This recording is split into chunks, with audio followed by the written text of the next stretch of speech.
Walau sudah dihubungi Alex Pastoor, Jayden Oosterwolde lebih memilih Belanda daripada Indonesia. Erick Thohir tegaskan tak mau jadi ketua umum PSSI seumur hidup. Alasan oleh Romeni tak butuh waktu lama untuk putuskan bela timnas Indonesia. Resmi klub Liga 3 dan 4 boleh pakai APBD, Liga 1 dan 2 dilarang keras. Media Vietnam prediksi timnas U17 Indonesia bakal gabung grup neraka di Piala Dunia U17 2025.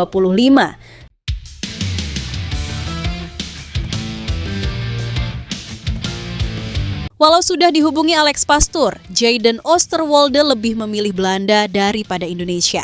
Jayden berniat mengutamakan opsi memilih Jong Oranje ketimbang Garuda, kendati dia sudah pernah dihubungi oleh tangan kanan Patrick Kluivert. Ya benar, Alex Pastoor yang kini jadi asisten pelatih timnas Indonesia sudah pernah menemui Oosterwolde secara langsung, tepatnya di negara Turki, tempat dia berkarir. Naturalisasi Jayden Oosterwolde bisa semakin santer, lantaran dari beragam sumber mengatakan bahwa nama Jayden sudah masuk radar timnas Indonesia.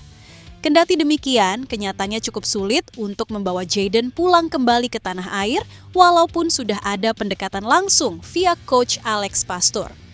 Oosterwolde masih belum menggubris soal kans naturalisasi ke timnas Indonesia karena dirinya masih memiliki prinsip kuat untuk memilih Belanda. Jayden bersikeras mau membela Belanda walaupun kesempatannya lebih kecil dan akan sulit menjadi kenyataan dibandingkan main untuk Indonesia. Jika Jayden lebih memilih Indonesia, maka kesempatan bermain untuk kancah internasional akan semakin terbuka lebar ketimbang dia memilih Belanda. Namun, karena keputusan Oosterwolde sudah bulat, jadinya dia tetap menunggu panggilan Ronald Koeman, tetapi dia juga sesekali melirik peluang dari Indonesia. Dengan begitu, naturalisasi Jayden belum menemui titik terang, walaupun sudah pernah dibujuk langsung oleh Alex Pastoor yang datang langsung menjemputnya.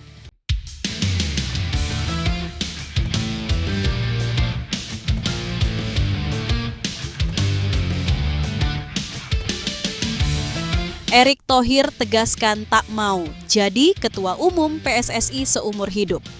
Sebelumnya, beredar rumor masa jabatan ketua umum PSSI, ketum PSSI, akan menjadi 3 periode setelah sebelumnya hanya 2 periode. Rumor itu muncul seiring akan diadakan Kongres Biasa PSSI pada 4 Juni 2025. Erick mengatakan dalam Statuta 2019 yang masih berlaku sampai saat ini, menerangkan jabatan maksimal ketum PSSI bisa 3 periode. Setiap periodenya masing-masing 4 tahun. Menteri BUMN itu mengatakan akan menjabat di PSSI dengan batasan waktu. Namun, ia tidak menyebutkan akan 2 atau 3 periode. Kalau saya di alam demokrasi ini, percaya harus ada pembatasan. Jangan sampai PSSI ini ketua umumnya itu-itu saja. Harus ada batasan, ucap Erick. Sebuah organisasi yang baik itu ketua umumnya tidak seumur hidup. Saya percaya era demokrasi selalu ada tugas dan kewajiban dan eranya semua ada. Tukas ex-presiden Inter Milan itu. Erick mengatakan Konfederasi Sepak Bola Asia (AFC) menang tidak mematok masa jabatan ketua umum di setiap asosiasi di bawah naungannya. Namun, hal itu bukan menjadi patokan untuk PSSI. AFC tidak melarang pembatasan, tapi kami di PSSI dan saya secara pribadi, saya percaya demokrasi ini harus terus dijaga, tandasnya.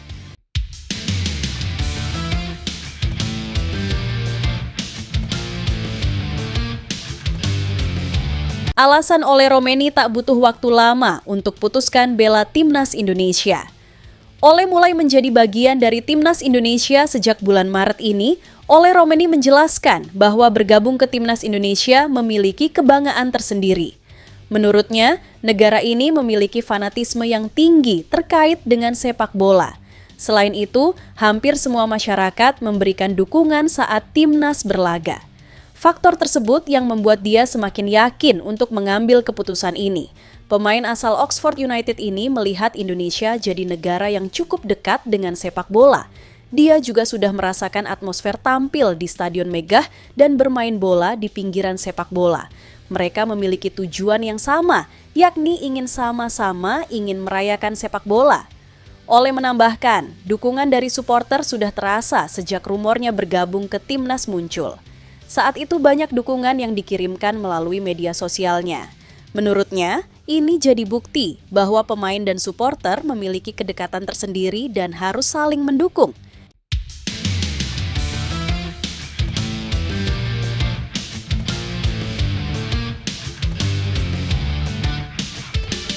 Resmi klub Liga 3 dan 4, boleh pakai APBD, Liga 1 dan 2 dilarang keras.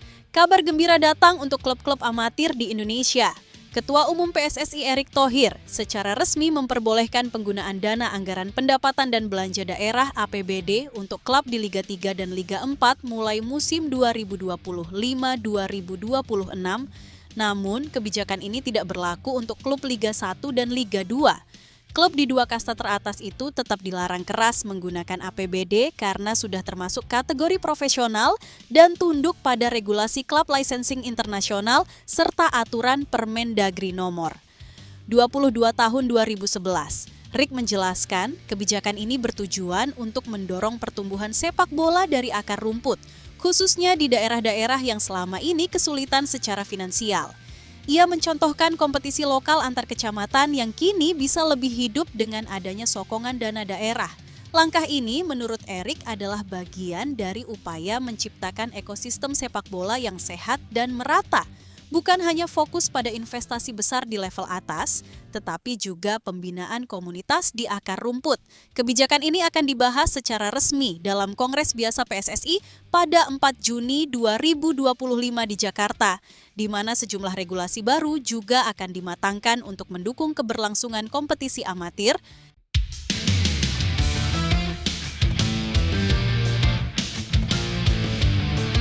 Media Vietnam prediksi Timnas U17 Indonesia bakal gabung grup neraka di Piala Dunia U17 2025.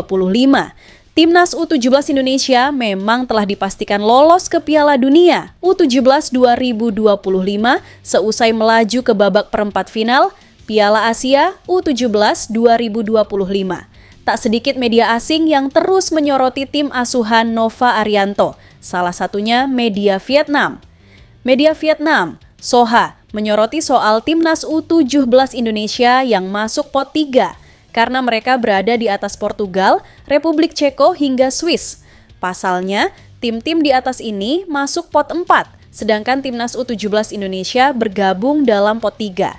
Situasi ini membuat mereka terkejut, tetapi mereka tetap memprediksi Timnas U17 Indonesia bakal tetap gabung grup neraka. Menurut media Vietnam itu, Evandra Florasta dan kawan-kawan tak akan terbebas dari tim-tim unggulan lainnya. Pasalnya, di pot 1 dan pot 2 pun dihuni tim-tim kuat seperti Brasil, Prancis, Jerman, Argentina, Inggris, Jepang, Italia.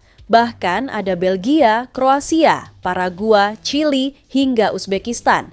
Menurutnya, dengan adanya tim-tim kuat di pot 4 juga tak menutup kemungkinan Timnas U17 Indonesia bergabung dalam grup neraka. Media Vietnam Soha ini memang memprediksi Timnas U17 Indonesia bisa bertemu lawan yang kuat. Namun, mereka juga memuji perjalanan Timnas U17 Indonesia. Pasalnya, tim Merah Putih menjadi satu-satunya tim asal Asia Tenggara yang lolos ke Piala Dunia U17 2025. Menurut mereka, dengan berpartisipasinya, Timnas U17 Indonesia di Piala Dunia U17 2024 telah menunjukkan keberhasilan tim muda mereka.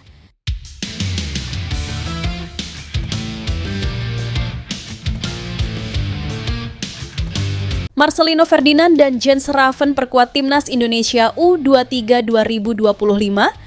Bung Ropan, sapaan akrab Roni Pangemanan, menilai Marcelino Ferdinand berpeluang membela skuad Garuda Muda di ajang 2 tahunan tersebut. Penyerang FC Dordrecht U21, Jens Raven juga menjadi pemain yang paling berpeluang membela Timnas Indonesia U23 di Piala AFF U23 2025.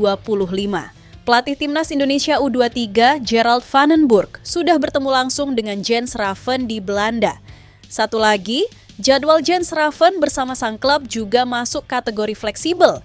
Medio Juli 2024, Jens Raven juga bermain di Piala AFF U19 2024 dan membantu Timnas Indonesia U19 keluar sebagai juara. Sudah dipastikan, kabar terakhir Gerald Vandenberg akan memanggil Jens Schreven untuk mengisi lini depan. Nanti dia putuskan 23 pemain teman-teman, kata Bung Ropan.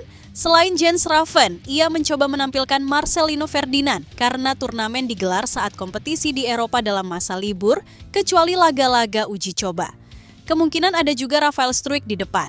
Kalau pemain abroad lainnya ada Tim Guypens dan Dion Marks, lanjut Bung Ropan.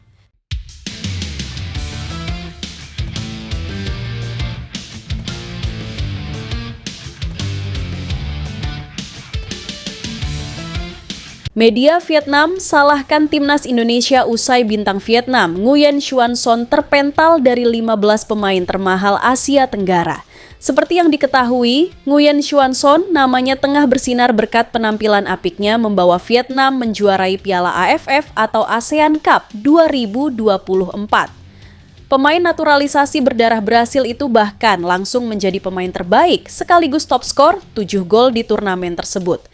Tak heran jika nilai pasaran Nguyen Xuan Son langsung naik drastis hingga masuk ke 15 besar pemain termahal di Asia Tenggara. Kendati demikian, kini nyatanya ia harus rela terpental karena kalah saing dari para pemain lain yang didominasi bintang timnas Indonesia. Selain kalah saing, Nguyen Xuan Son juga dibekap cedera semenjak final Piala AFF 2024. Sehingga ia pun tak bisa meningkatkan nilainya lantaran tak bermain. The Tao 247 menyalahkan banyaknya bintang timnas Indonesia yang mengisi daftar pemain termahal di Asia Tenggara, membuat Nguyen Xuan Son akhirnya terpental dari 15 besar. Otomatis, tak ada lagi wakil Vietnam yang masuk dalam daftar pemain termahal di Asia Tenggara tersebut. Hebatnya lagi, 8 pemain termahal semuanya adalah pemain timnas Indonesia. Keputusan PSSI menaturalisasi sejumlah pemain keturunan membuat skuad Garuda saat ini diisi banyak pemain mahal. Timnas Indonesia memiliki sejumlah pemain naturalisasi yang mahal, sehingga membuat Nguyen Xuan Son terpental dari daftar 15 pemain termahal di Asia Tenggara. Perlu diingat, dari 15 nama, 8 teratas merupakan pemain Timnas Indonesia. Bunyi keterangan dari media Vietnam, The Tao 247.